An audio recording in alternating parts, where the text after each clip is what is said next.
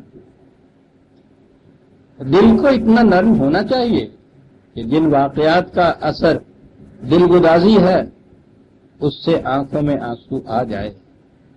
خود نبی اکرم صلی اللہ علیہ وسلم کے متعلق یہ ہے کہ جب آپ کا وہ بیٹا شہزادہ قاسم حالانکہ بچہ تھا بھی وہ فوت ہوا ہے تو آپ کی آنکھوں میں سے آنسو ڈبڈبا ہے. وہ ایک تھا بدو اس نے یہ بات کہی ایک بیٹے کی اس وفات کے اوپر آپ کے آنکھوں میں آنسو آ گئے. تو میں نے اپنے ہاتھوں سے پتہ نہیں 3 یا 7 یا کتنی زندہ بیٹیاں میں نے تو قبر میں دبائی ہیں. وہ زندہ بیٹیاں تو دبا دیا کرتے تھے. وہ اس نے بظاہر یہ بتایا ہوگا کہ میں اتنا باہمت ہوں کہ میرا دل نہیں کپکپایا اور آپ ایک بیٹے کی موت میں آنکھوں پہ آنسو آ گئے. تو آپ نے فرمایا تھا کہ اگر تیرے سینے میں دل کی جگہ برف کی کاش رکھ دی گئی ہو تو اس کا میرے پاس کیا علاج. سینے میں گرم دل ہونا چاہیے. یعنی یہ ہمارے یہاں محاورہ ہے دل جسے ہم کہتے ہیں, جسے بھی آپ جذبات کہتے ہیں. جذبات نہایت ضروری ہے, محبت کے جذبات بھی, ہمدردی کے جذبات بھی, غم کے جذبات بھی. سوال سارا یہ ہے کہ یہ اوور پاور نہ کر جائے, غالب نہ آ جائے انسان کے اوپر کہ انہی کا ہو رہے, ورنہ آنکھوں میں آنسو آنا جو یہ کیفیت تھی جسے قرآن نے بیان کیا کہ بیٹے کا درد. اور آپ دیکھیے کہ یہ چیزیں قرآن اس طرح بیان کر جاتا ہے. میرے آپ کے نزدیک کچھ معیار جو ہیں ہم اور رکھتے ہیں, مبالغہ کرتے ہیں نا. تو یا تو مبالغے کی یہ کیفیت ایسا ہونا چاہیے کہ صاحب آنکھوں میں آنسو آئے ہی نہیں ہے, دل پہ ہو ہی نہیں, سینے میں گویا دل نہ ہو, برف کی کاش ہو. بڑوں کا یا تو یہ صورت ہو جائے, اتنی صاحب ہمت اور برداشت, اور یا کیفیت دوسری طرف یہ ہو کہ 80 برس تک پھر روتے چلے جا رہے ہیں صاحب اور اندھے ہو گئے ہیں. یہ کیفیت ہے. قرآن یہ نہیں کرتا. قرآن تو بڑی ایک صحیح تصویر پیش کرتا ہے. تصویر پیش کی ہے کہ دل غم سے بھرا ہے, حزن, آنکھوں میں آنسو آ گئے ہیں. اور یہ چیز جو میں نے جیسا عرض کیا ہے یہ بے ساختہ ہوتی ہے, ہمدردی کے جذبات کا تقاضا ہے. جو میں کہا کرتا ہوں کہ دل کا خون آنکھ میں کھینچ آئے تو کیا اس کا علاج. نالا روکا تھا کہ یہ پردہ درے راز نہ ہو, لیکن دل کا خون آنکھ میں کھینچ آئے تو کیا اس کا علاج. اس غم سے آنکھوں میں آنسو آ جاتے ہیں. بات میں سے بات نکلتی ہے. ہمارے ہاں کے مفسرین کی نگاہ تو ادھر گئی, ایک شاعر کی نگاہ بھی ادھر گئی. یہی ان کی بتائی ہوئی بات کہ ان کی آنکھیں جو تھیں بے نور ہو گئیں, وہ اندھے ہو گئے. لیکن اندازہ لگائیے بات کہنے کا طریقہ. غنی کاشمیری فارسی کا بہت عمدہ بلند پایا شاعر, ان کا یہ ایک مشہور شعر ہے, بڑا پیارا شعر ہے, مجھے بہت اچھا لگتا ہے. غنی روزے سیاہ پیرے کنارا تماشا کن. غنی روزے سیاہ پیرے کنارا تماشا کن کہ نور دیدہ اش روشن کند چشمے زلیخا را. کہا کہ ذرا اس کی بدقسمتی پہ, اس کنعان کے بوڑھے باپ کی بدقسمتی کے اوپر ذرا غور کرو. اس کی آنکھوں کا نور زلیخا کی آنکھوں کو روشن کر رہا ہے.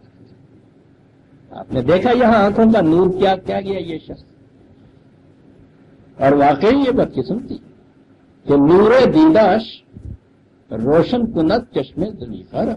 غنی روزے سیاہ پیرے کنارا تماشا کن. کیا انداز ہے بات کہنے کا کہ نور دیداش روشن کنت چشمے زلیخا را. ارے کچھ بات کہنی ہو تو کچھ اس انداز سے تو کہو.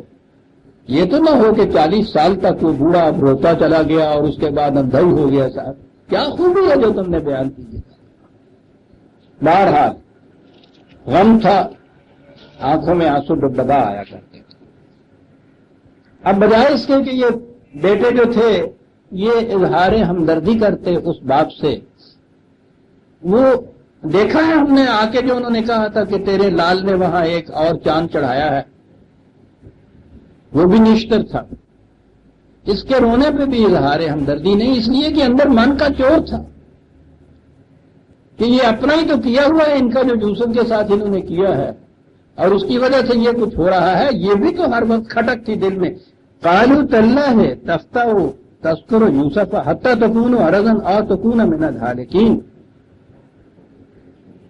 کہا کہ یہ کیا حالت آپ نے اپنی بنا رہی ہے ابا جان, ہر وقت یوسف یوسف یوسف یوسف کی رٹ لگا رکھی ہے.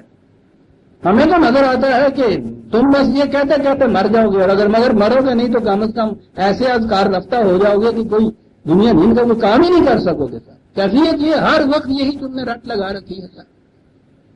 ہمدردی کے بجائے پھر ایک نشتر ہے. ادھر سے یہ کیفیت ہے, ادھر سے جو صبر جمیل والا ہے اس کا جواب ہے بڑا خوبصورت جواب. قالا انما اشکو بثی وحزنی الی اللہ. میرے بچوں میں تم سے تو کچھ نہیں کہتا, میں تو کسی سے بھی کچھ نہیں کہتا, لیکن اتنی تو مجھے اجازت ہونی چاہیے کہ میں اپنے غم و الم کا اظہار اپنے خدا کے سامنے تو کر سکوں. تم سے تو کچھ نہیں کہتا. تم نے سنا بھی کبھی کہ میں نے کبھی کوئی شکوہ تمہارا کیا ہو ان باتوں کے اندر, نام بھی تمہارا میں نے کبھی لیا ہو, کوئی تان دیا ہو, کوئی الزام تمہارے سر دھرا ہو؟ میں تو یہ کچھ نہیں کرتا. ورنہ تان دینے والی بات تو آئی ہے بڑی دل گدازی کی حضرت یوسف کی, لیکن تان کی بات اور ہے. میاں بیوی میں لڑائی ہو رہی تھی, بہت تیز تھی وہ عورت. وہ اسے کہنے لگا کہ بھائی لڑائی کرتی ہو کرو اپنے لیے, تم مجھے بد دعائیں کیوں دے رہی ہو؟ تم اتنی کہنے لگی میں تمہیں بد دعا کیا دیتی ہوں؟ میں تمہیں کیا کہتی ہوں کہ تمہیں غصہ آ گیا؟ میں تتی تے اپنے آپ کو بد دعاواں دین ڈی ہوئی ہے, تو میں تو یہ کہنی ہے کہ یا اللہ میں ہونے بیوہ ہو جاؤں.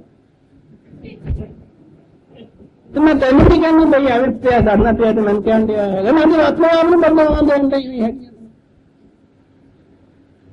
اپنے آپ کو بد دعائیں بعض اوقات ایسے بھی تو دی جاتی ہیں نا. نبی کی یہ بھی شان نہیں ہوتی, یعنی ایک بلند کردار کے انسان کی یہ بھی شان نہیں ہوتی کہ وہ اس بد دعا بھی کہیں کس قسم کی دے. وہ کہتا ہے کہ میں تو تمہارا نام تک نہیں لیتا, ذکر تک نہیں کرتا, لیکن بہرحال اپنے خدا کے سامنے تو ایک غم ہے کی بات ہے. آگے ایک بات کہی ہے جو بہت گہری چیز ہے عزیزان من.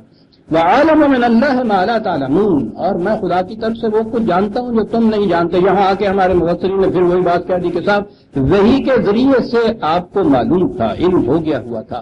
یوسف بھی زندہ ہے, وہ عزیز مصر بھی ہے, چھوٹا بھائی بھی اس نے رکھ لیا ہے, سارے واقعات ان کے معلوم تھے. کیا بات ہے صاحب, خدا بتانے والا نبی کو وحی کے ذریعے اس یقین کے ساتھ, اور اس کی کیفیت یہ ہے کہ روئے جا رہے ہیں اور خدا کے سامنے وہ اپنا حزن اور شکوہ اور یہ شکایتیں یہ کر رہے ہیں, وہی کے ذریعے علم ہو رہا ہے. میں نے عرض کیا تھا نا کہ ان نظرات کی یہ چیز کبھی دو کڑیاں ملاتے نہیں تھے. یوں ہی یہ آیا کہ عالم من اللہ ما لا تعلمون, اور انہوں نے جب تم پہلے سے فرض کر رہا ہے کہ جب بھی خدا یہ کہے کہ میں تو تمہیں بتاتا ہوں یا مجھے خدا نے بتایا ہے, تو جھٹ سے یہ وحی کے اوپر آگے کے ساتھ بس ایک ہی طریقہ ان کو تو یاد تھا نا کہ صاحب خدا نے بتایا وحی کے ذریعے. ذرا نہیں سوچا کہ بات تو یہ پہلی چیز ہے, کالما یہی اسی فکرے میں دیکھ لیجئے, انما اشکو بثی وحزنی الی اللہ. اگر یہ چیز ہے کہ خدا نے مجھے یہ سب کچھ بتا رکھا ہے کہ کوئی بات رونے دھونے کی ہے ہی نہیں, وہ زندہ ہے, وہ تو عزیز مصر بن کیا ہوا ہے, بھائی اس نے اپنے پاس رکھ لیا ہے, یہ سارے اکٹھے ہوں گے, خدا بتانے والا بذریعہ وحی بتانے والا, اور یہ اس فکرے کا آدھا حصہ پھر کیا مانے کہ میں تو اپنے غم و الم کا اظہار اپنے خدا سے صرف کر رہا ہوں, تو یہ غم و الم کا ہے کہ لیے پھر یہ چیز فصبر جمیل پھر کائے کے لیے، پھر آنکھوں کا ڈبڈبانا کائے کے لیے؟ بتانا اگر نہیں تھا انہیں تو نہ بتاتے، ان کا تو مذاق اڑاتے، تو اپنے اندر تو یہ معلوم تھا کہ کیا بات ہے، پھر رونا کس بات کا؟ ایسا ہی انداز ہے جیسا کہ کبھی شاعری میں گزرتا آیا کہ صاحب خدا میں نے کہا نا کہ بتانے والا، لیکن حضور کہتا ہے کہ وہ خود تسکین خاطر کر رہے ہیں مگر دل ہے کہ ڈوبا جا رہا، یعنی اللہ تعالیٰ وہ تسکین خاطر کر رہے ہیں، وہی کے ذریعے بتا رہے ہیں، یہ ہیں کہ رو جا رہے ہیں۔ معاذ اللہ تیرا بھی کی اعتبار۔ میں نے عرض کیا ہے عزیزان من کہ یہ چیز ہے ہمارے ہاں جو ہو جاتی ہے، آپ دیکھیے گا کہیں باہر سے بات نہیں لانی پڑتی، وہی قرآن کے اندر ہوتی ہیں یہ ساری چیزیں، کہ یہاں بہرحال جب وہ یہ ان کی کیفیت یہ ہے کہ رو بھی رہے ہیں، ڈبڈبا رہا ہے، تصور جلیل کہہ رہے ہیں، خدا سے اپنا غم و حزن خدا کے حضور بیان کر رہے ہیں، تو یہ نظر آ رہا ہے کہ یقینی طور پہ کوئی چیز معلوم نہیں، وہی کے ذریعے تو کم از کم قطعاً یہ علم نہیں دیا گیا۔ میں جانتا ہوں جو تم نہیں جانتے، اور کیا جاننے کی بات تھی؟ یہ جاننا تھا عزیزان من یاد کا فلسفہ، عام لوگ نہیں جانتے۔ بچہ گم ہو جائے تو جب تک اس بچے کی یاد آپ کے دل میں رہے، اس کی تلاش کا جذبہ بیدار رہتا ہے ہمیشہ، کچھ بھی سوچتے رہیں گے آپ اس کے لیے، یہ ہو سکتا ہے یہ، اور اگر یاد اس کی گم ہو جائے تو یہ جذبہ جو ہے یہ ختم ہو جاتا ہے۔ خارجی شہادات یہ بتا رہی تھی انہیں کہ بات یوں نہیں ہوئی جیسا یہ آ کے کہہ رہے ہیں، وہ گم گشتہ ہی ہیں۔ گم گشتہ کی یاد اگر باقی نہ دل کے اندر رہے تو پھر ان کے ڈھونڈنے کی، ان کی تلاش کا جذبہ جو ہے یہ باقی نہیں رہتا، وہ پھر لاسٹ فار ایور جسے کہتے ہیں۔ وہ جو ڈوبی ہوئی رقم بیماریوں کے حساب میں ہوتی ہے نا، وہ ڈوب گئی رقم، اس کو مرفوع القلم کر دیتے ہیں، رائٹ آف کر دیتے ہیں۔ اگر وہ رکھی رہے نا اپنے حساب میں، کاروبار میں وہ رقم جس کا حساب ملتا نہیں ہے، روز شام کو آپ اس کے متعلق پھر نئے سرے سے پھر اکاؤنٹ کرنا شروع کریں گے کہ کہیں غلطی ہو گئی ہے صاحب، اور جس دن آپ نے اس رقم کو اپنے اکاؤنٹ سے رائٹ آف کر دیا، کبھی دوبارہ آپ حساب چیک نہیں کریں گے اس آئٹم کے لیے۔ یہ جو چیز جو مر گیا ہے اس کی یاد کی تو یہ کیفیت نہیں ہونی چاہیے، کہ سوال ہی نہیں اس کی بازیابی کا یا اس کی تلاش کے لیے کچھ تدبیر کرنی، یہ واقعی لاسٹ ہے۔ لیکن یہ جو حالات تھے جن میں یہ گم ہوئے ہیں بچے، اور شہادتیں یہ اس طرف لا رہی ہیں خارجی شہادتیں کہ وہ مرے نہیں ہیں، کچھ اور ہوا ہے، یہ ان کی یاد جو تھی۔ میں عزیزان من آدھے سانس میں جو آگے قرآن نے کہا میں بتا رہا ہوں کہ یہ چیزیں میں نے کہاں سے لی، میں کہاں سے لیتا ہوں، ابھی بتاتا ہوں اسی قرآن سے اگلی آیت سے۔ لیکن یہ جو چیز تھی کہ میں جانتا ہوں جو تم نہیں جانتے، تم چاہتے یہ ہو کہ میں اس یاد کو بھی بلا دوں، اور میں جانتا ہوں کہ یاد کا تازہ رکھنا جو ہے یہ کتنا ضروری ہے کسی گم گشتہ کی بازیابی کے لیے کچھ کوشش کرنے کے واسطے۔ یاد کا باقی رہنا، فرق ہوتا ہے اس دل میں جن میں یاد بھی باقی نہ رہے یا یاد باقی رہے۔ کچھ نقش تیری یاد کے باقی ہیں ابھی تک، دل بے سر و سامان صحیح ویران تو نہیں ہے۔ یاد کی رمق باقی نہ رہے تو ویران ہو جاتا ہے۔ یاد باقی رہے کسی گمگشتہ شے کی، اس کے لیے کچھ سوچتا ہے، کچھ کرتا ہے، دل بے سر و سامان صحیح ویران تو نہیں۔ اور پھر یہ چیز جو ہے اس یاد کے اندر وہ ٹھیک ہے، اور اس سے تھکنا ہی نہیں چاہیے۔ وہ اپنا کام کرے گا، تم اپنا کام کرو، وہ چاہے آئے نہ آئے تو تم بلاتے رہو، وہ اپنا کام کرے گا، تم اپنا کام کرو۔ وہ چاہے آئے نہ آئے تو تم بلاتے رہو۔ یہ جو یاد رہتی ہے نا صاحب، یہ بلاتے رہنا ہوتا ہے۔ وَعَالَمُ مِنَ اللَّهِ مَا لَا تَعْلَمُونَ، مجھے جو خدا نے بصیرت عطا فرمائی ہے، اس بصیرت کی بنا پہ میں جانتا ہوں کہ ان گمگشتگان کی یاد اگر مجھے تازہ رہے گی ان کی تلاش کا جذبہ بیدار رہے گا.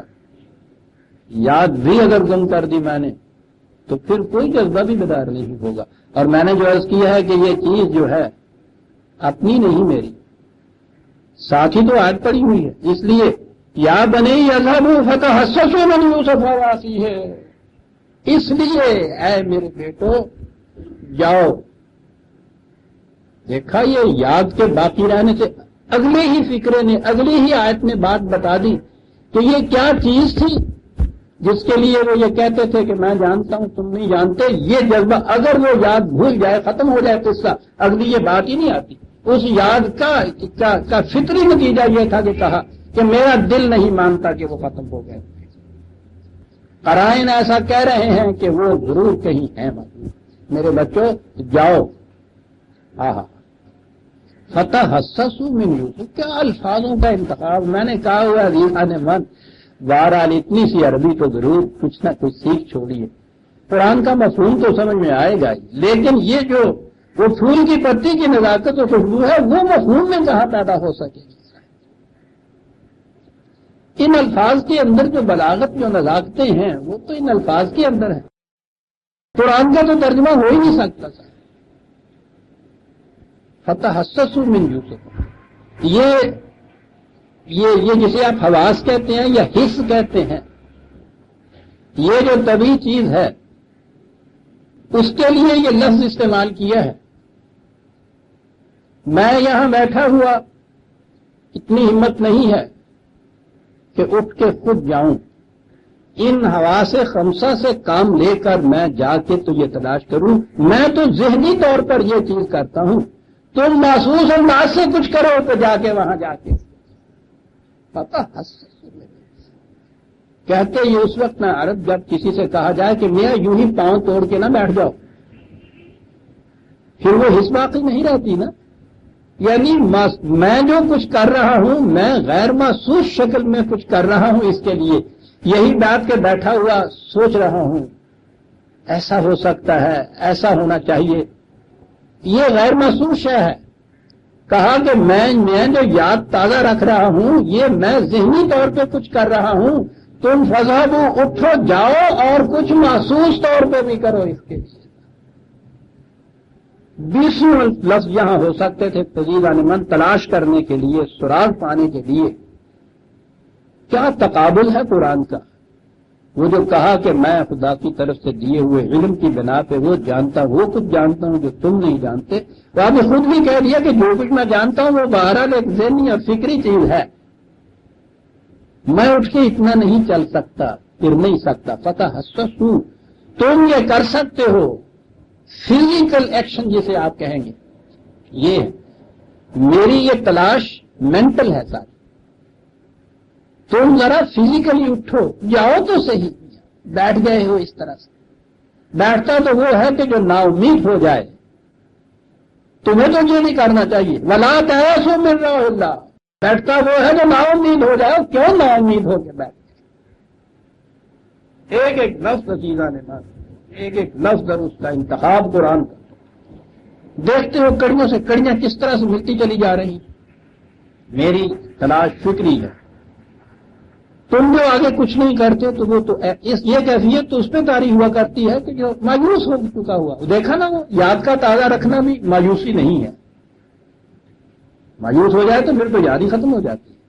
تم جو کچھ نہیں کرتے تو معکوس ہوتا ہے تو تم مایوس ہو رہے. مایوس ہوتے ہیں. ولا تیأسوا من روح اللہ. الفاظ ہیں صاحب.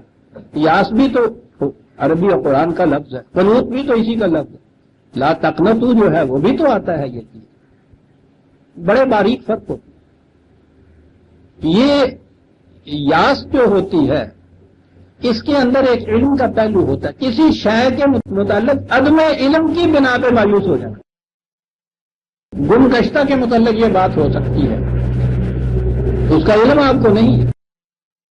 قنوت یہ ہوتا ہے ڈیفینیٹ اس کے متعلق ہو، اس کے متعلق مایوس ہو جانا. یہاں یہ لفظ جو ہے تیأسوا ہے کہ ڈیفینیٹ علم کی بات نہیں ہے مجھے، لیکن کچھ شہادات ہیں جو مجھے، جو قرائن ہیں جو مجھے اس چیز کے اوپر لے آتی ہیں. اس لیے اس عدم علم کی بنا کے اوپر تو مایوسی نہیں ہونی چاہیے نا. اگر ڈیفینیٹ ہو جائے اس یہ بات کہ واقعی وہ مر چکے ہیں تو ٹھیک ہے، وہ تو نہیں واپس آ سکتے. یوں تو یہ نہیں ہونا چاہیے. مر روح اللہ، وہاں رحمت اللہ بھی آیا، لا تقنطوا من رحمت اللہ. وہاں آؤں گا تو میں عرض کروں گا ان دونوں میں فرق ہے. رو مادہ دونوں کا یہ ہے، رحمت کا ہی ابتدائی مادہ جو ہے یہ نہیں، رحمت نہیں، معاف رکھیے گا. وہاں میں عرض کروں گا رحمت کیوں آیا ہے. یہ ہے رو، رے واو ہے، روح بھی یہیں سے ہے، ریح بھی یہیں سے ہے، روح بھی یہیں سے ہے، راحت بھی یہیں سے ہے، رے واو. ان کے اندر ریحن میں روحن میں بڑے نازک فرق ہے. ہاں ہاں کہا نا کہ ذرا چلو پھرو، ہلو ذرا. یہ جو ایئر جسے ہم ہوا کہتے ہیں یہ تو موجود ہوتی ہے. اس وقت جس حبس کے اندر بیٹھے ہوئے ہیں آپ احباب، ہوا اس وقت بھی موجود ہے آپ کے پاس. ہوا حرکت میں نہیں ہے. یہ پنکھا کیا کرتا ہے؟ اس کے اندر تو نہیں کہیں ہوا بھری ہوئی. یہ آپ کی ساکن ہوا میں حرکت پیدا کرتا ہے. اور آپ دیکھتے ہیں فرق کتنا ہو جاتا ہے اس ہوا میں جس حبس میں آپ بیٹھے ہوئے ہو، اور وہی ہوا جب متحرک ہو جائے تو کیا کیفیت ہوتی.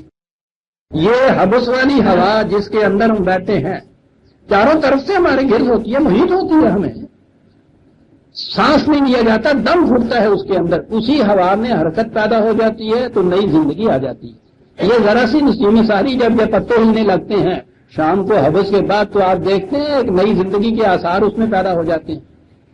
کوئی چیز باہر سے نہیں آتی، اسی ہوا کے اندر حرکت پیدا ہو جاتی ہے. ریحن ہوا کو کہتے ہیں، لیکن جب اس کے اندر ذرا سی حرکت پیدا ہو جاتے ہے تو اسے روحن کہتے ہیں. کہے لا تیأسوا من روح اللہ، ہوا کی حرکت سے جو مایوس ہوتے ہو. کہا باہر سے کوئی چیز لانے کی بات نہیں ہے، ہوا موجود ہے. تمہاری کیفیت یہ ہے. فتحسسوا کے معنی آپ سمجھ میں آئے. کہا ہے نا کہ ذرا فزیکلی اٹھ کے ذرا تھوڑا بہت چلو پھرو تو صحیح. چلو پھرو اس ساکن ہوا میں حرکت پیدا ہو جائے اور آپ دیکھیے پھر دونوں ہواؤں میں کتنا فرق ہو جاتا ہے. بچوں میں یہ ہے قرآن کے الفاظ عزیزان مان. کہاں سے ترجمے ہوں گے ان کے، کس انداز سے ایک ایک لفظ سے دوسرا لفظ چلتا چلا آ رہا ہے. میری تلاش فکری، تم اسے محسوس شکل کے اندر تبدیل کرو.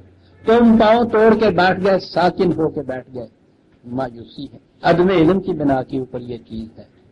اٹھو ذرا حرکت کرو. یہ جو اس وقت ساکن ہوا ہے جس میں دم گھٹ رہا ہے، اس میں تم دیکھو گے کہ حرکت پیدا ہو جائے گی، یہ نسیم بن جائے گی. اس کے نسیم بننے سے کیوں مایوس ہو رہے؟ ہاں انہ لا یأس من روح اللہ الا القوم الکافرین.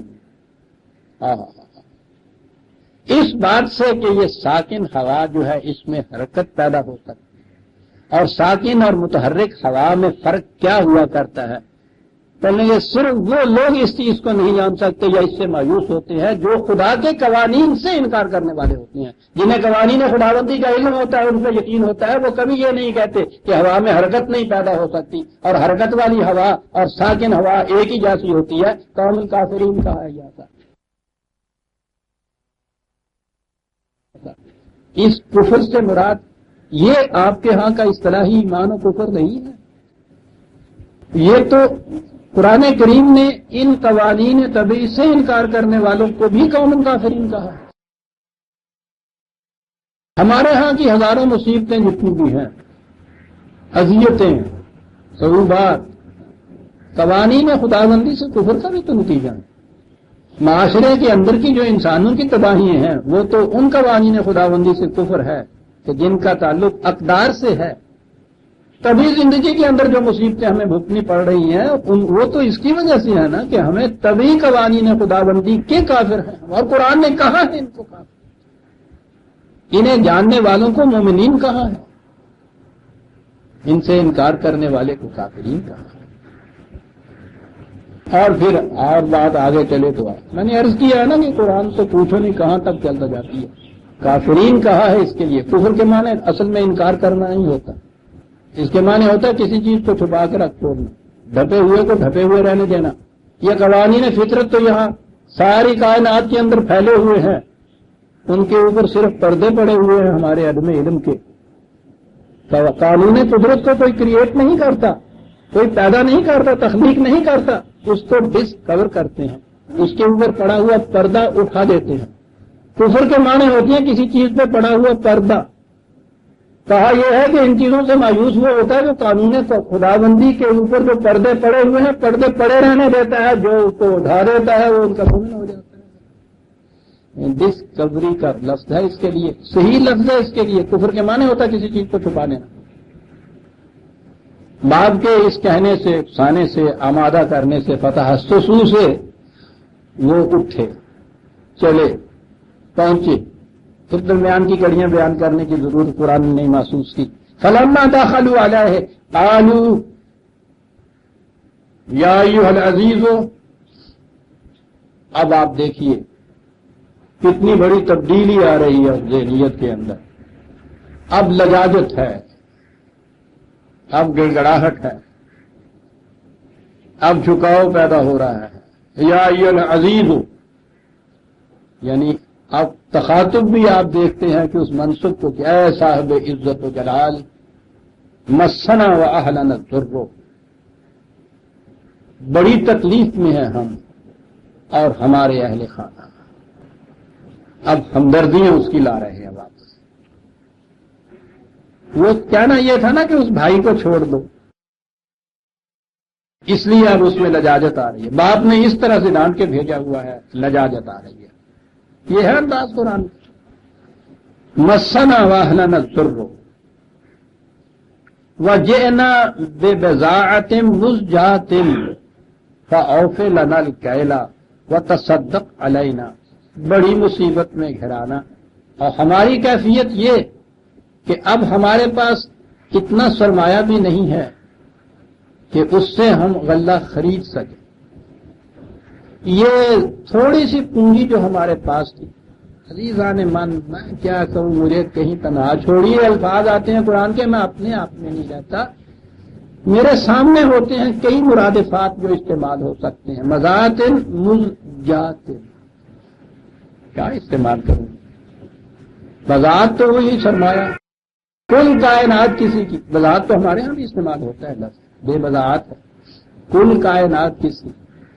مزجاتن تھوڑے کے لیے 20 الفاظ کو معلوم ہے عربی زبان کے اندر. ذرا تصور میں لائیے، خریدار اور دکاندار، بیچنے والا اور خریدنے والا، قیمت ہو رہی ہے. جو قیمت طے ہوتی ہے یا جو قیمت دینی ہے وہ قیمت پوری اپنے پاس ہے. وہ قیمت رکھی ہوئی ہوتی ہے، شے خود کھنچ کے اس کی طرف آ جاتی ہے. پوری قیمت کی تو یہ کیفیت ہوتی ہے.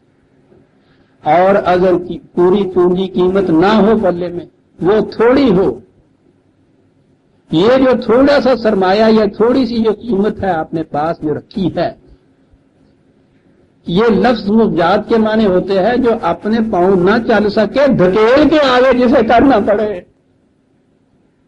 پورے پیسے ہوتے تو اس کی ضرورت نہیں تھی. طے ہوا تھا کہ یہ اس کی قیمت ہے، یہ اس کی شرح ہے، یہ ہمارے پیسے ہیں، اور ہم رکھ دیتے، چیز بھاگ کے آتی. کہا یہ وہ مزجات ہے کہ جو اپنے پاؤں تو اس تک نہیں پہنچ سکتی، ہم اسے دھکیل کے تیری طرف کر رہے ہیں. یا اللہ، یہ ہے انتخاب جسے کہتے ہیں الفاظ کا.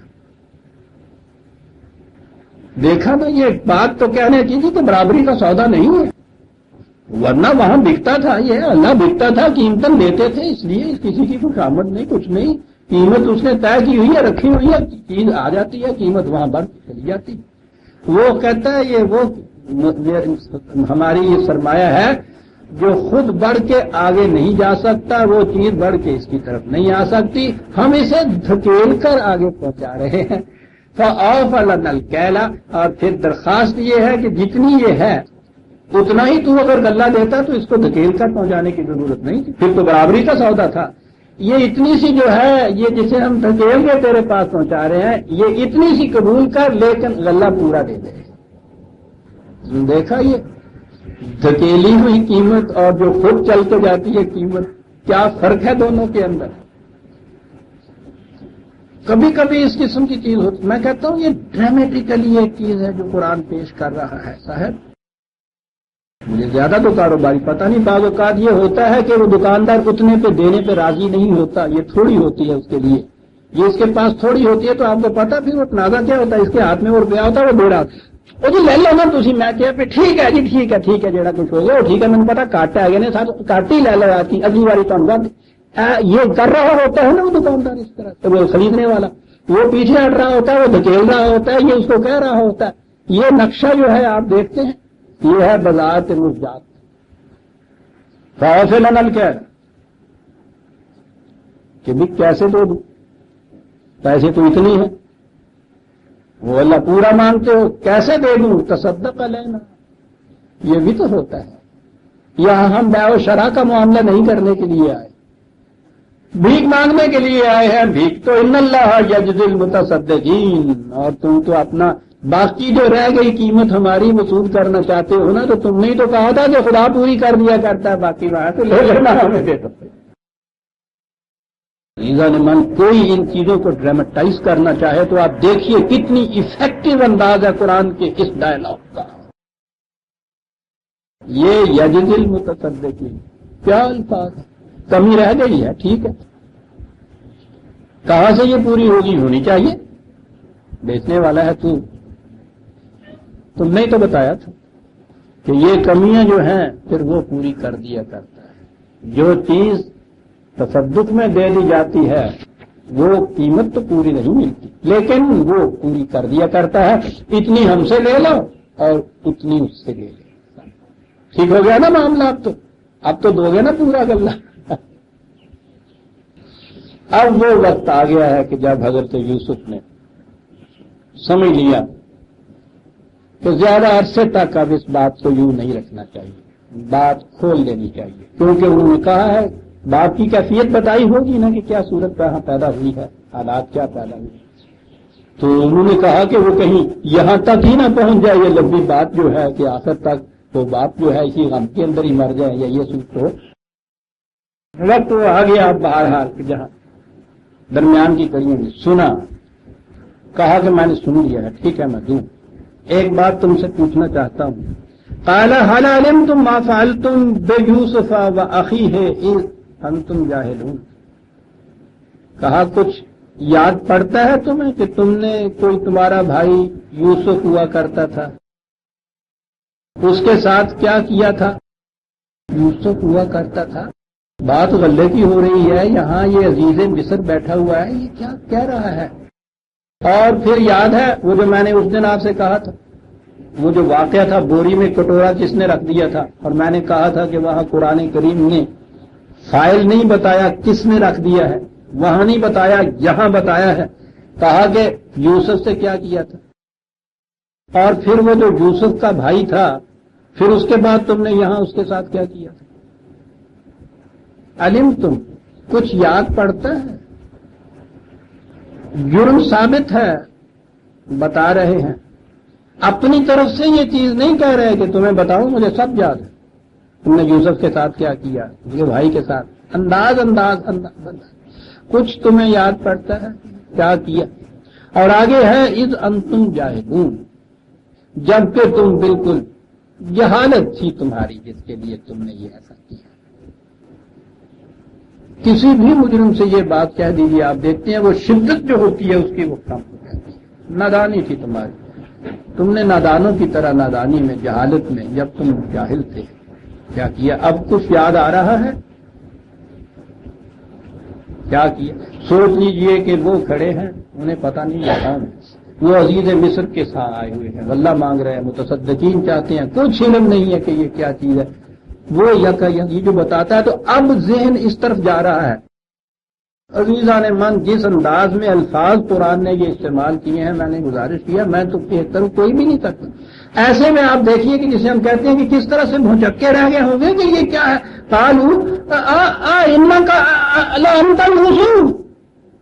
انداز دیکھیے قرآن کا. عزیزان من یہ سیدھی سی بات ہے کہ انتر یوسف کیا تم یوسف نہیں، یعنی بالکل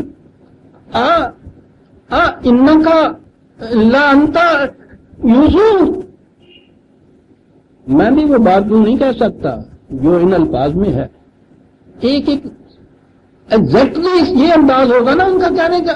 ارے اچھا یہ آپ یوسف ہیں. ہاں انا کا لا انتا. یہ ہے قرآن. یوسف ان سے یہ کہا اور اس کے بعد کہا. اب یہ یہاں اس مقام پہ بیٹھا نا جس کے سامنے یہ کہا قالا انا یوسف. پہلی دفعہ یہ کہا کہ جس یوسف کے ساتھ یہ یہاں انا کا لفظ استعمال ہو رہا ہے. عدالت کی کرسی میں بیٹھے ہوئے ہیں نا. وہاں تو ہر جج کو ہم کہنا ہوتا ہے. میں نہیں کہہ سکتا. وہ نمائندہ ہوتا ہے اس وقت کسی اور حکومت کا. ہم کہنا کھانا جو ہم یوسف آزادی یہ ہمارا. اب وہ انا جو کہا اس کی وجہ سے تو اس میں تو ذرا تھوڑا سا تکبر پایا جاتا ہے نا. کہنے کے ساتھ دوسرا لفظ قد من اللہ علینا یہ صرف اس کا فضل ہے. انا سے وہ انانیت نہ پیدا ہو جائے بلکہ اس کے فضل و کرم سے بھی تو وہ مقامات مل سکتے ہیں جہاں میں والا ہم کہہ سکتا ہے. اور جسے کہنا پڑتا ہے عدالت کی کرسی پہ تو وہ گرسی ہوتی ہے. اس کا ایٹیکٹ ہوتا ہے کہ وہاں ہم کہیں ہمارے دستخطوں سے اور مور عدالت سے یہ جاری ہوگا. وہاں کہا ہے تو اسی سانس میں قد من اللہ علینا. یہ خدا کا فضل تھا, احسان تھا جو اس نے ہم پہ کیا. بات وہاں آ گئی کہ ٹھیک ہے پھر سر خدا کا یہ احسان تھا, اس میں تمہارے کرنے کی تو کوئی بات نہیں تھی. کہا کہ نہیں یہ بات نہیں ہے, یہ ہے اس کا احسان. میں اس کے حضور سجدہ ریز ہوں, لیکن وہ یوں ہی نہیں ہوتا کہ جنوں چاہے ککھوں لاکھ کر دے جنوں چاہے لکھوں ککھ کر دے. یہ بات نہیں ہے. انہ من یتقی و یصبر, یہ اس کا فضل اس کا احسان اس پہ ہوتا ہے جو اس کے قوانین کی پوری اطاعت کرتا ہے اور پھر برداشت کرتا ہے ہر قسم کے غلط صورات کو. اس کا نتیجہ یہ ہوا کرتا ہے. یعنی فإن اللہ لا یضیع اجر المحسنین, جو بھی حسنکارانہ انداز سے زندگی بسر کرتا ہے وہ اس کو اجر دیا کرتا ہے. یہ اجر ہے جس کو میں نے اس کا احسان کہا ہے. مجھے یہ بھی نہیں کہنا چاہیے کہ میں نے یہ کچھ کیا, تقویٰ کیا, صبر کیا, محسنین کی سی زندگی بسر کی اس لیے میں نے یہ حاصل کیا. نہیں, بہرحال بھئی ہمیں یہ اس کا فضل ہے. لیکن یاد رکھو یہ یوں ہی فضل نہیں مل جایا کرتا تھا. ان دیکھتے ہیں ایک ایک ذکر ایک ایک لفظ کے اندر. کیا عزیزان من یہ محض داستان ہے کسی گزرے ہوئے پیغمبر؟ کیا ایک کہانی ہے, کیا افسانہ ہے جو قرآن بیان کر رہا ہے؟ کوئی فکرہ بھی ایسا آیا ہے کہ جس میں میرے آپ کے ہمارے دور کے یا قیامت تک کے انسان کے لیے کوئی چیز وہ ایک اعلیٰ قدر اس کے اندر نہ چھپی ہوئی؟ سانس میں انا کہا ہے تو قد من اللہ کہا ہے تو فوراً یہ چیز کہ یہی نہ ہو جائے کہ صاحب پھر ٹھیک ہے تمہارا اس میں کیا ہے. من یتقی و یصبر فإن اللہ لا یضیع اجر المحسنین. تم بھی ایسا کر سکتے تھے, یہ مطلب ہے اس کا. وہ میں نے طریقہ بتایا, تم نے ایسا نہیں کیا, تم اس سے معروم رہ گئے. میں نے ایسا کیا ہے, یہ چیز وہاں سے مل گئی مجھے. اگلے الفاظ پھر قرآن کا ایک اور لفظ آتا ہے قالوا تاللہ لقد آثرک اللہ علینا وإنا کنا لخاطئین. یہ ٹھیک واقعی خدا شاہد ہے. ترجمہ اس کا پھر عزیزان مان لفظ ہے آثرک اللہ علینا, جس کے ترجمہ کیا جاتا ہے عام طور پہ کہ خدا نے تمہیں ہم پہ واقعی فضیلت دی ہے, یہ درجہ دیا ہے اور ہم خطا کار تھے. پھر وہی بات کہ یہ آثرک اللہ کیا لفظ ہے جو استعمال کیا گیا. الگ سے رے اثر آپ کو بھی معلوم ہے, اثر خامہ آپ کو پتا ہے کہا کرتے ہیں. بنیادی معنی اس کے ہوتے ہیں نقش نگار, نقش و نگار جسے آپ کہتے ہیں, اس کے لیے یہ لفظ آتا ہے. کسی چیز کے اندر رنگ بھرنا, نقش جسے کہتے ہیں کوئی چیز پیدا کر دینا. کیا کہہ گئے ہیں, یہ کہا انہوں نے یہ کہ طبی طور پہ تو تم ہمارے ہی بھائی تھے, اسی خاندان کے تھے جس کے ہم ہیں. ان کے اعتبار سے جسے عام طور پہ کہا کرتے ہیں وہ تو وہی کچھ تھا. اب یہ جو فرق ہے یہ کیا ہے؟ عزیزان مان کوئی ادیب اس کو پہچانے گا. کہا یہ ہے انگارہ کہتے ہیں جو وہ پہلا خاکہ کھینچتا ہے نا مصور صرف پینسل سے یوں، اس کو کہتے ہیں انگارہ، ایک خاکہ اسکیچ. کہا کہ جہاں تک اس انگارے کا تعلق ہے، اس خاکے کا تعلق ہے، وہ تو تم ہمیں میں سے ہو، ایک ہی جیسے تھے، لیکن فطرت کے خامے نے جو رنگ آمیزیاں تمہارے اندر کی ہیں وہ ہمیں کہاں میسر ہے. جو اس خاکے کے اندر نقش و نگار اس خامہ فطرت نے کر دیے ہیں وہ ہم نے کہا. خاکہ وہی تھا، بنیادی طور پہ ہم نہیں سے تو تھے تم. حیولہ پیدائشی طور پہ پیکر وہی تھا.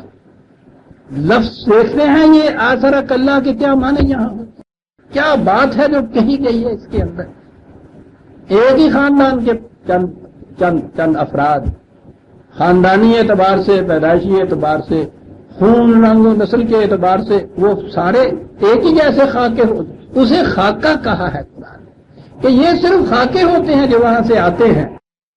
اب ان خاکوں کے اندر رنگ کس کس قسم کا بھرا جاتا ہے، نقش کس قسم کے کیے جاتے ہیں، وہ ان کے اپنی ذاتی خصوصیات جو ہوتی ہیں جوہر، اس کی بنا پہ ان کے اندر نقوش بھرے جاتے ہیں. خاتین ہم خطا کار تھے، ہمارے اندر اس قسم کا رنگ بھرا گیا، تو محسنین میں سے تھا، تیری رعنائیاں یہ چمک اٹھی صاحب قد آثرک اللہ علینا. عزیزان من میں جو وہ کہا کرتا ہوں اپنے لیے نہیں کہتا، قرآن فہمی کے لیے یہ کہا کرتا ہوں کہ قرآن کے کسی ایک لفظ سے بھی آگے نہ گزر جائیے. یوں آگے آ جائے تو بیٹھ جائیے اس کو لے کے. خصوصیت سے اس لیے کہ عربی زبان کے مرادفات بے شمار مرادفات ہوتے ہیں ایک بات کے کہنے کے لیے. بیٹھ جائیے یہ سوچنے کے لیے کہ یہاں ان میں سے اس لفظ کو کیوں چنا گیا، یہ یہاں فضل اللہ کیوں نہیں بات آئی، ان کی زبان سے کیوں نہیں یہ بات ہے. اس نے تو اس کو من اللہ کہہ دیا. ٹھیک ہے بھائی، اس کا یہ احسان ہے، لیکن ساتھ ہی یہ کہہ دیا کہ وہ تقوی اور صبر اور حسن کارانہ زندگی جو ہے یہ بہرحال اس کا نتیجہ ہوتا ہے.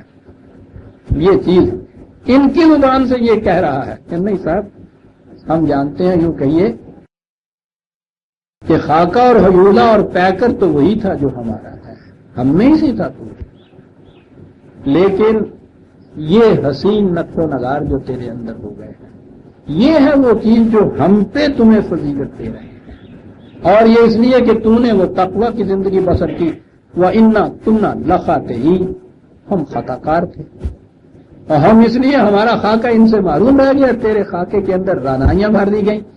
عزیزان من، وہ جسے حسن یوسف کہتے ہیں وہ حسن یوسف اس پیکر کی رعنائیوں کا نام نہیں تھا، وہ تو یہ سیرت کی رنگینیاں ہیں جو ایک لفظ میں وہ بھائی کہہ گئے کہ آثرک اللہ. سیرت کی رنگینیاں نظر آ رہی ہیں.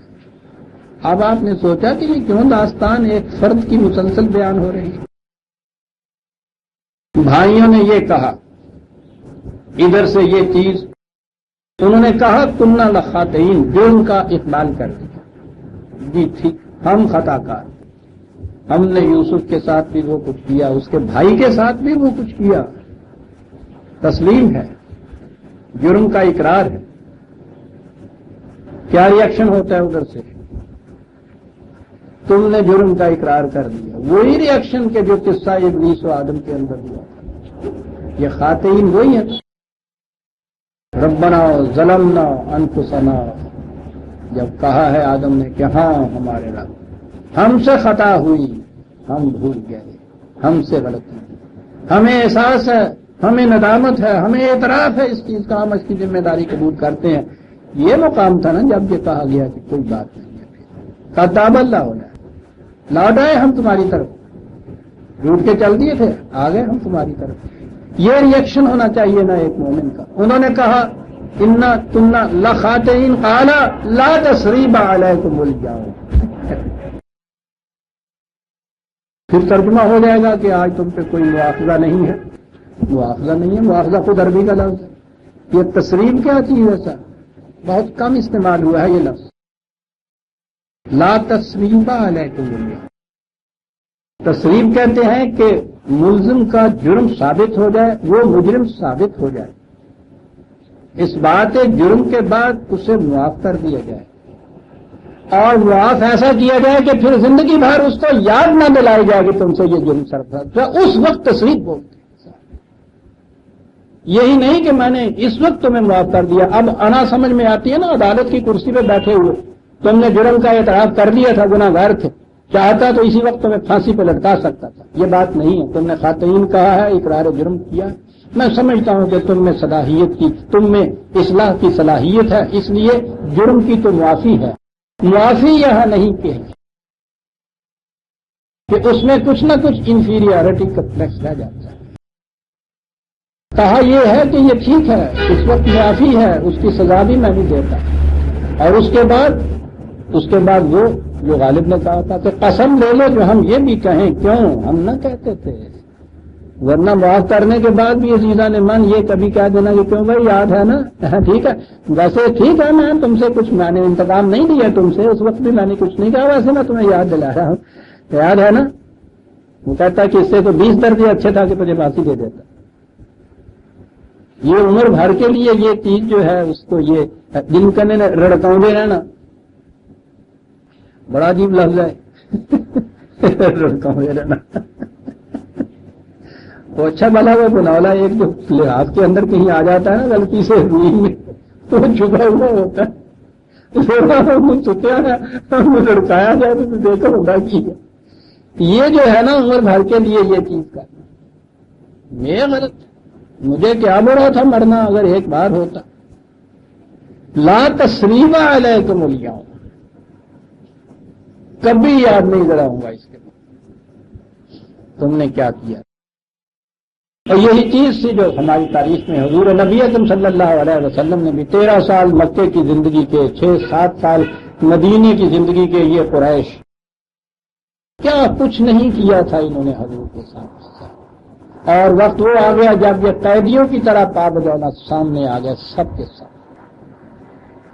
پوچھا کہ اس وقت پھر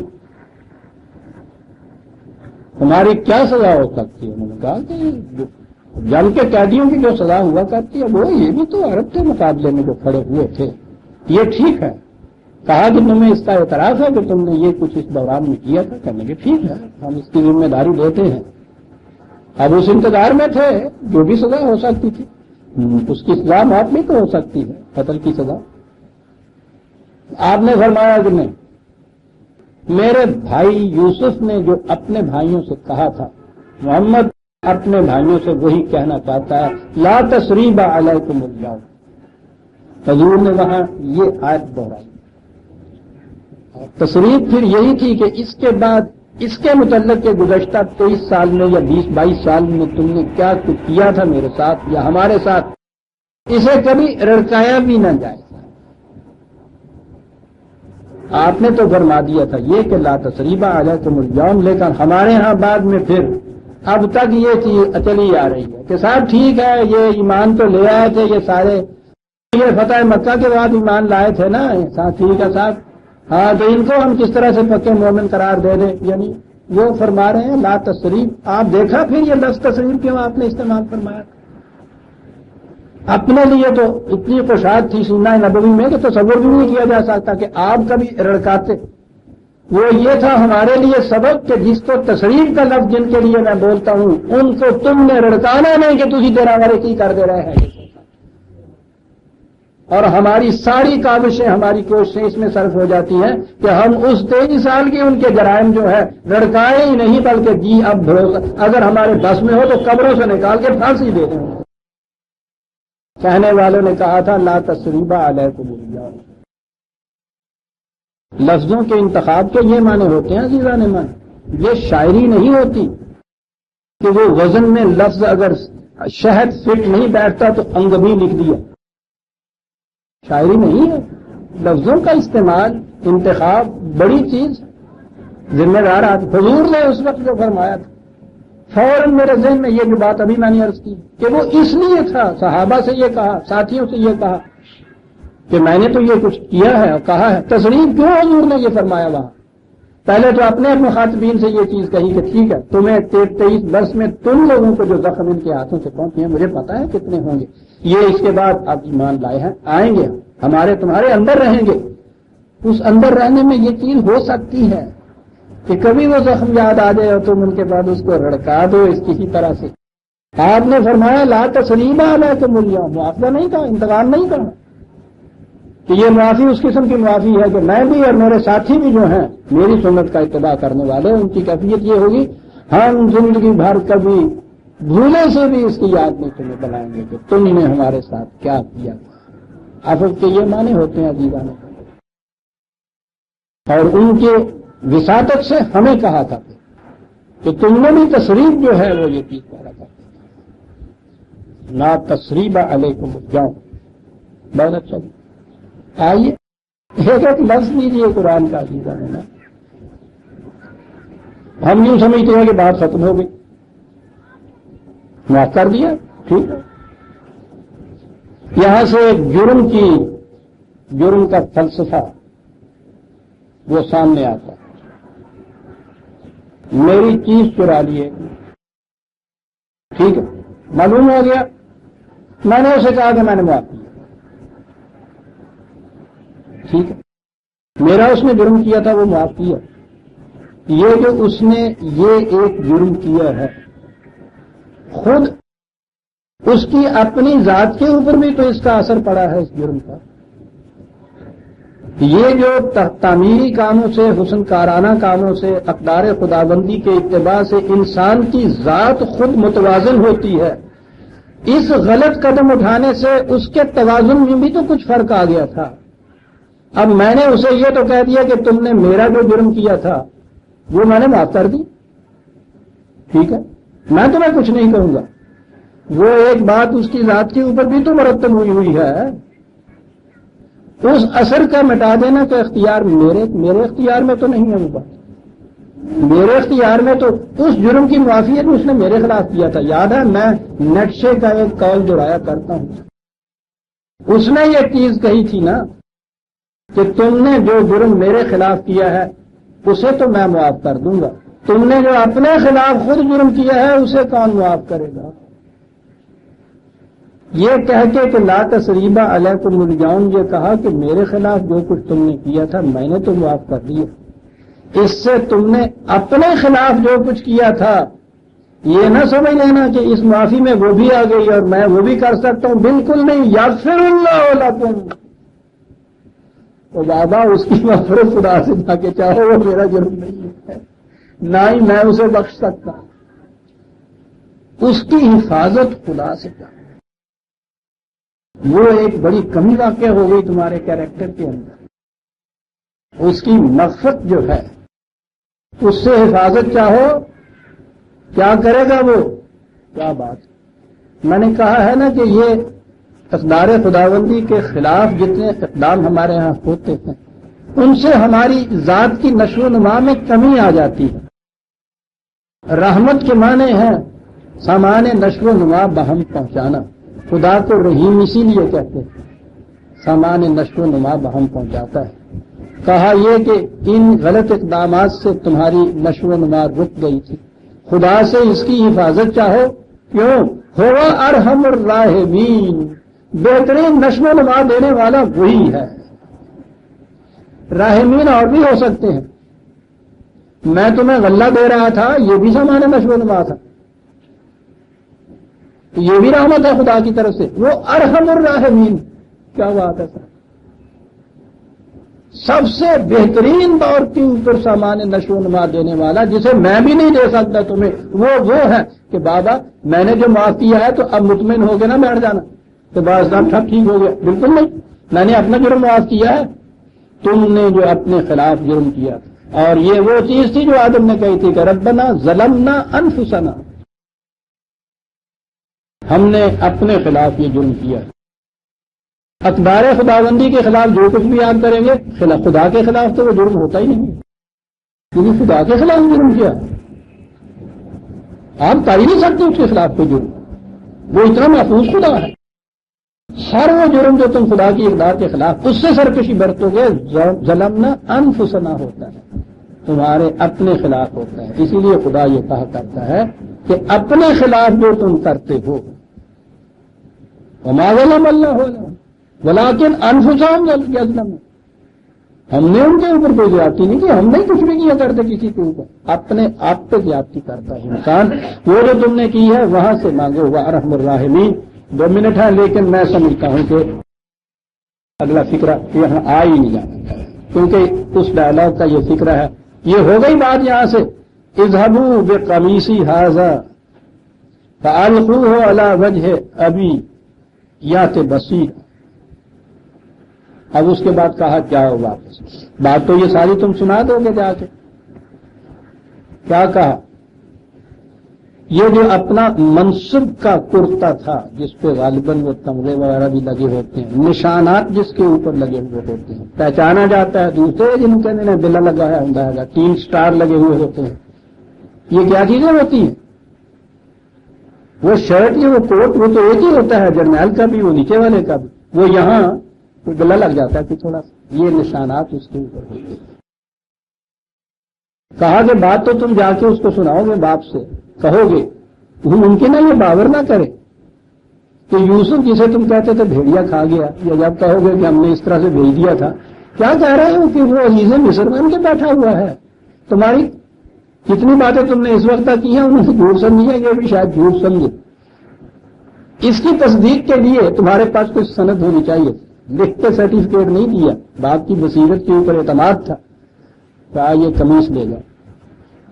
یہ قمیص لے جاؤ. کیوں؟ اس لیے کہ جو تم کہتے ہو ہم خطا کار ہیں، اس وقت میں تم ایک کرتا لے کے گئے تھے باپ کے پاس، جس کرتے نے باپ کی یہ کیفیت کر دی تھی. یہ ہے یوسف. عزیزان نے من دیکھتے ہیں کن بلندیوں پہ یہ لوگ تھے. کچھ نہیں کہا، خط نہیں لکھا. تمہاری خطا یہ تھی ایک کرتا تم اس وقت لے کے گئے تھے کہ جس کرتے نے جیسا تم کہتے ہو باپ بیچارے کو روتے روتے اٹھا کر دیا. کہا ایک کرتا یوسف کا آج بھی لے جاؤ اس باپ کے پاس، جب سامنے جائے گا تو روشن ہو جائیں گی. کرتا بھی مگر پھر ہمارے وہ مفسرین آ گئے معجزے کے اوپر کہ وہ اندھے ہو گئے ہوئے تھے، تو انہوں نے اس لیے کہ وہ پھر سے بینا ہو جائیں اپنا کرتا دے دیا. وہ جیسے یہ وہ تعویذ دے دیتے ہیں، وہ چرکی دے دیتے آگے نیا لے جاؤ جا کے پا دینا بھی وہ ٹھیک ہو جائے گا. یہ میں آگا یہ آنکھیں ٹھیک ہو جانی ہیں. صاحب ہمارے یہاں یہ لکھی ہوئی ہے تفسیر اس کی. بات ہی نہیں سمجھے کہ یہ قمیص کیوں دی ہے صاحب. کیا سمجھے صاحب؟ جاؤ یہ کرتا لے جاؤ. فلقوہ علی وجہ کے معنی انہوں نے کہا کہ اس کے چہرے کے اوپر ڈال دینا جا کے پاؤں کر کے. سمجھے نا؟ تو تم جب اٹھاؤ گے کرتا تم دیکھو گے کہ دیکھنے لگتا ہے. یہ تو جب تک اس میں شوبدہ نہ پیدا کریں بات نہیں بنتی. اور بڑا آسان ہوتا ہے. یعنی ان چیزوں کے لیے تو فکر کی ضرورت ہے نا کہ بات سمجھیں کہ یہ قمیصی کیوں ہے، کس طرح سے یہ چیز وہاں پیدا ہوگی. اور جب آپ نے کوئی چیز شوبدے میں کرنی ہو تو وہ بڑی آسان ہوتی ہے. افسانے میں، کہانی میں، ڈرامے میں، سنیما میں جہاں آ کے اٹک جاتا ہے نا، وہ آگے سوچتی نہیں کہ کہانی میں سے نکلوں کیسے. کوئی سپر نیچرل چیز اس میں لے آتا ہے، وہاں سے وہ نکال دیتا ہے اس کو، افسانہ نگار کو آدمی اس مصیبت میں سے وہاں لاتے ہیں. یہ چیز جو ہوتی ہے بڑا آسان ہوتا ہے. یہ قرآن تو یہ چیز نہیں کرتا. قرآن تو فہم و تدبر کو شروع سے آخر تک اپیل کرتا ہے. درمیان میں کہیں بھی اگر وہ یہ چیز لے آئے جسے آپ خارق عادت کہتے ہیں تو وہاں تو وہ فہم و تدبر و تعقل و شعور اور علم کو پھر اپیل نہ کیا اس نے. فکر کی چیز ہے. جاؤ یہ قمیص میری دے دو. تو اس وقت پہلے بھی لے گئے تھے. اس کو دکھانا یہ جو ہے نا یا تو بصیرہ. آپ بصیرہ کے معنی میں پہلے کہہ لیا وہ اندھے تھے، پھر کہہ لیا بینائی نظر آ جائے گی. ارے بصارت اور بصیرت میں بھی تو فرق ہوا کرتا ہے. مادہ تو دونوں کا ہی بصرہ ہے. بات سمجھ لے گا وہ. انہوں نے کہا ہوگا نا کہ کچھ لکھ کے دیجیے. انہوں نے کہا کہ نہیں یہ لے جاؤ. وہ بات سمجھ لیں گے، ساری بات سمجھ لیں گے جب تم سمجھاؤ گے. یا کہ بصیرہ بات سب کچھ سمجھ لیں گے وہ جو کچھ بھی ہے. اور اس کے بعد وہ اتونی بھی اہل تم اجمعین، جاؤ انہیں بھی اور باقی سارے گھر والوں کو اب یہاں لے آؤ. وہاں تم نے کیوں رہنا ہے؟ قحط کا بھی زمانہ ہے، ویسے بھی وہاں عام حالات بھی اچھے نہیں تھے. تو جاؤ وہاں جا کے ان سب کو لے آؤ. اور یہ کہہ کے بھائیوں کو آپ نے رخصت کیا اور بھائی پھر ادھر کی طرف روانہ ہوئے.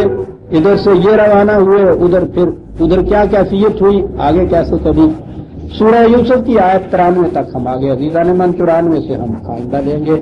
ربنا تقبل منا انک انت السمیع العلیم.